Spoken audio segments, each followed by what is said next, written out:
大家好，歡迎翻嚟我哋呢個關於中東衝突升級嘅深入更新，重點關注伊朗、美國同埋以色列之間嘅權力動態嘅戲劇性嘅變化。喺過去一個禮拜內，我哋目睹咗從根本上改變咗全球格局嘅事件，挑戰咗長期以嚟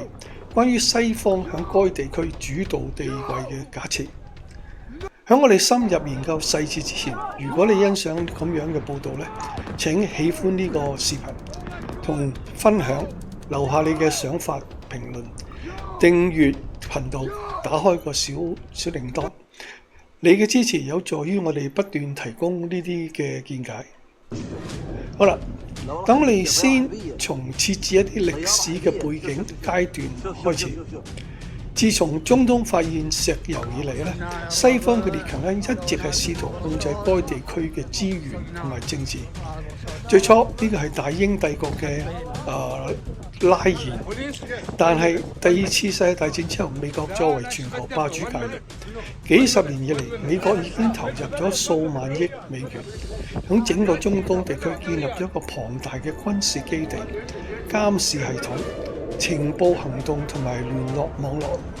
呢種係旨在確保石油流動、保護以色列同埋應對美國影響力嘅任何挑戰。沙地阿拉伯、阿拉伯聯合酋長國、卡特爾、巴林同埋科威特等啲國家成為美國嘅主要合作夥伴，接待美國軍隊同埋受益於美國嘅安全保障。但係呢種世代相傳嘅精心設計嘅結構呢，就喺過去一個禮拜之內，因為伊朗對美國嘅侵略嘅堅決反應而受到嚴重破壞。開始於2月28日嘅美以聯合行動啦，美國代號為 Epic Fury， 以色列人嘅咆哮嘅獅子，針對伊朗嘅領導同埋軍事基礎設施，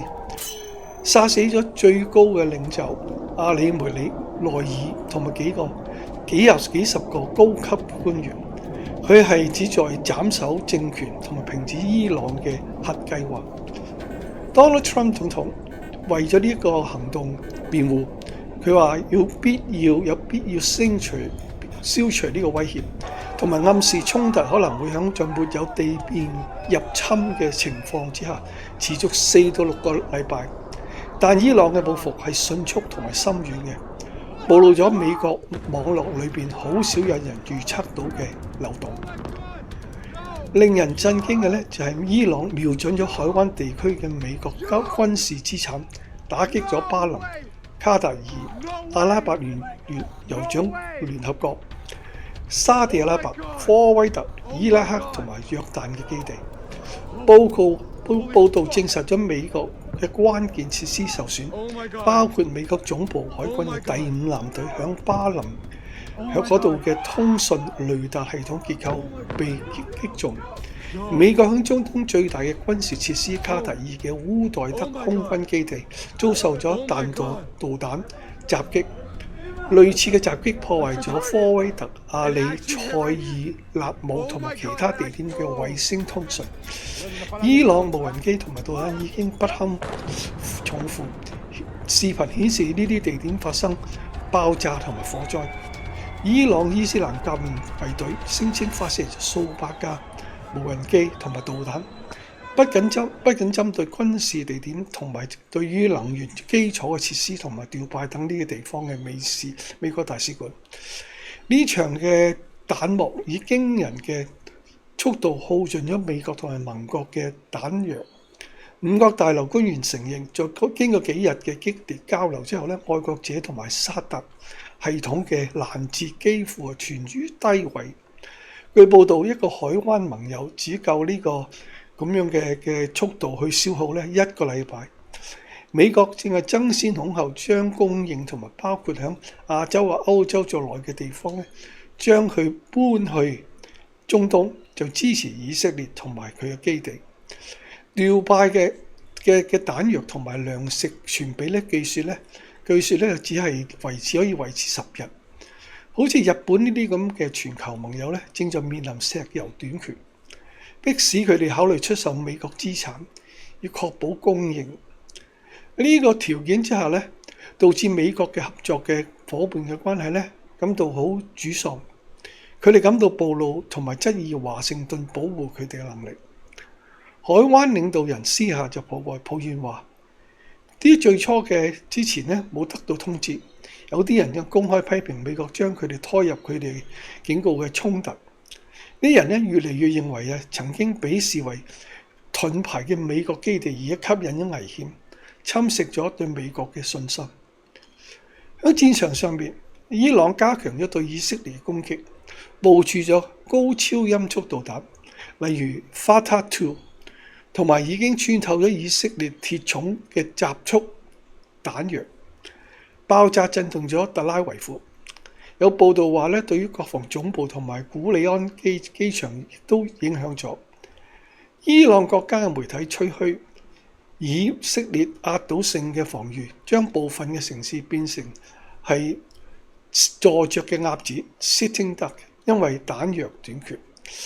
特朗普已經暗示美國都將會採取大波行動，但係隨着對伊朗西部嘅空中優勢嘅建立，重點正在轉移到地下彈道基地同埋海軍資產。但係伊朗海軍威脅霍爾木茲海峽，霍爾木茲海峽嘅全球石油嘅重要咽喉要道，而家已經部分關閉，石油價格上升到100蚊以上，同埋咧擾亂咗全球嘅航運。改變呢個時刻嘅原因就係長期以嚟被視為合作同埋克制嘅伊朗，喺其領導人遇刺後咧，點樣轉變咗成為一個強大嘅力量？多年以嚟，德黑蘭忍受咗制裁同埋挑撥，但呢一個火花點燃咗一場憤怒，摧毀咗美國喺該地區數十年嘅投資。世界冇想到伊朗會有咁有效咁樣反擊，消滅雷達系統、指揮中心，同逼美國重新考慮佢成個中東嘅姿態。西方嘅主流媒體淡化咗呢啲損失，而係關注伊朗嘅傷亡人數。據人權組織講，其中包括1000多名嘅平民。但美國嘅戰略挫折係不可否認嘅，佢嘅存在正在被趕出，盟友正在失去信心。伊朗嘅韌性背後係中國同埋俄羅斯微妙但係重要嘅支持。喺6月25日為期12天嘅戰爭之後，伊朗迅速加深咗同北京嘅關係。上個月轉向中國嘅北斗衛星系統進行導航同埋瞄準。報告顯示有2個月之前有16架中國大型運輸機降落喺德黑蘭，可能係運送物資，包括一艘電子監察船在內嘅3艘中國嘅軍艦，亦都出現咗喺戰區。專家認為中國技術人員已經喺德黑蘭協助。俄羅斯正在提供有關美國嘅立場嘅情報，幫助伊朗協調吧。兩國都譴責美國同埋以襲擊違反國際法。莫斯科話佢哋嘅武裝侵略，北京督促立刻停火。海灣嘅領導人呼籲中國進行調解，北京已經同意派出代表，將自己認為和平嘅締造者，而美國就似乎仲係好魯莽。好啦，回顧過去一週特朗普對伊朗失去領導人後投降嘅期望已經適得其反。德黑蘭冇投降，而係以精確嘅方式進行報復，暴露咗美國嘅脆弱性，同埋改變咗權力嘅平衡。衝突已經蔓延到黎巴嫩，以色列對真主黨目標嘅打擊遭到反擊。喺全球嘅範圍內，市場處於動盪中，航空旅行受到干擾。對廣泛嘅戰爭嘅擔憂迫在眉睫，可能涉及胡塞武裝等代理人，或者伊朗襲擊塞浦路斯後吸引歐洲嘅軍隊。死亡人數不斷增加，6名美國軍人，呢個可能唔係一個真實嘅數字，數十人受傷，呢啲數字可能全部都係經過粉飾嘅。以色列平民響導彈襲擊嘅喪生，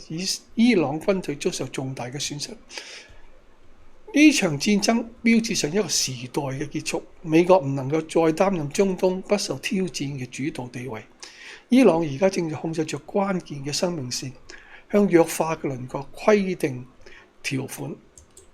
世界各地嘅盟友正在重新評估佢哋對華盛頓嘅依賴。